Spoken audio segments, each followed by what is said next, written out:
Hi mga kamamshi! Same ba tayo na mahilig din ang mga anak nyo sa chicken inasal? Bukod sa ani rice, talaga namang napakalasa ng chicken nila as in nanunuot sa laman. Kaya ito na, ituturo na namin sa inyo kung paano gawin ang chicken inasal. Bali, ang ginawa lang ng asawa ko, nagtaka lang siya ng 1/2 cup of soy sauce and 1/2 cup of Knorr seasoning. Kahit anong toyo na, kemi na yun, pero kami ang ginamit namin dyan is dato puti. Pero kung wala naman, kahit anong toyo nyo na lang na nasa bahay. Yung toyo sa ulo, char. At syempre, wag nating kakalimutan ang mamasita. Yung pantakal din namin dyan is 1/2 cup, pero hindi siya puno ha. Kita nyo naman sa video mga mamshi. Actually, natuto talaga ako magluto dito kasi yung asawa ko talaga tagapagluto namin. Ewan ko ba, hindi ako kahiliga magluto. Then, ayan, pumunta na tayo. Nilagyan niya ng paprika. Halos 2 tablespoon lang yan mga mamshi ha. Kasi isa din niya magpapalasa sa ating inasal. Then, nilagyan lang niya ng sugar. 2 tablespoon lang din. Mga mamshi, lalagyan din to ng 2 tablespoon ng paminta. Then, lalagyan rin to ng kalahating ulo ng bawang yon. Tingnan nyo lang yung video or panoorin nyo lang yung video. Then, sundan nyo lang din yung voice over ko. Lahat naman sasabihin namin dito yung ingredients. Then, nilagyan rin din yan ng luya, sibuyas, yon. Nilagyan namin yan noon. Then, 10 perasong kalamansi yung pigana ha. Alangan naman ilagay nyo yung buo. Kamusta naman nyo? Hindi lumasa yung kalamansi sa inasal, diba? Yung luya 2 thumbs lang ha. Yung thumbs nyo, yung ganun kalaki ha. May daliri nyo. E di yung maliit na luya. Kapag nilagay nyo na ang kalamansi, ayan, ilalagay nyo rin yung, anong tawag doon? Anong tawag doon? Balat. Yun yung balat ng kalamansi. Pisa-pisain nyo dyan, ganun. Yung tanglad din, lalagyan nyo rin yan ng tanglad. Hindi ko alam ang English doon, basta tanglad. Tanong nyo na lang sa mga nanay-nanay nyo, sa mga ninununo nyo kung ano yung tanglad, char.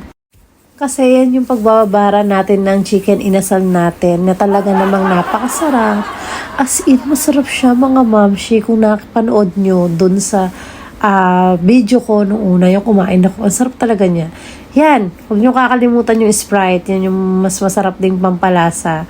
Okay mga mamshi, sundan nyo lang yung tinuro dito, yung video dito para mas malasahan nyo yung sarap ng inasal, yung ninamnam ba niya.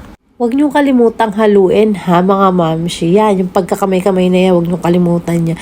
Mas masarap nga kung walang plastic, char! At pag satisfied na kayo sa paghahalo nyo, pwede nyo lang ilagay dyan yung chicken na legs. Ayan. Kahit anong chicken, kung anong meron chicken sa inyo, syempre, mas masarap yung chicken legs, yan. Ilagay nyo lang, ibabad nyo ng 1 araw. Kung gusto nyo 2 araw para mas masarap, mas nanunuot yung lasa.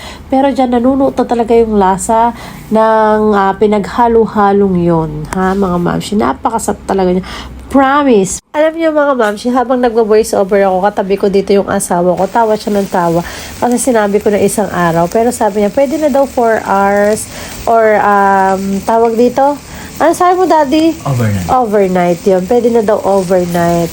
Talaga namang nalalasahan namin yung sarap, ninamnam, talo pa ang inasal. Char! Kaya, kung gusto nyo umorder, magpapa-order pala ang mamshi nyo. Kung gusto nyo umorder, pwede kayo umorder sa amin. Kami ang gagawa ng chicken inasal nyo na homemade. Ano pang hinihintay nyo? Mag-comment lang kayo dyan. Bilhin ka lang balang ha mga mamshi. Tsaka bulk order pwede. Meron din kaming chicken oil ha na nilagay dyan. Kaya naman talagang mafe-feel mo yung inasal. Tapos dagdagan mo na rin yung kanin, yung pagkasain mo para ali rice ka na rin. Diba mga mamshi, yung chicken oil na yan, ginawa lang ng asawa ko. Kasi ewan ko ba dito, napakagaling magluto. Talaga pinagmalaki, no?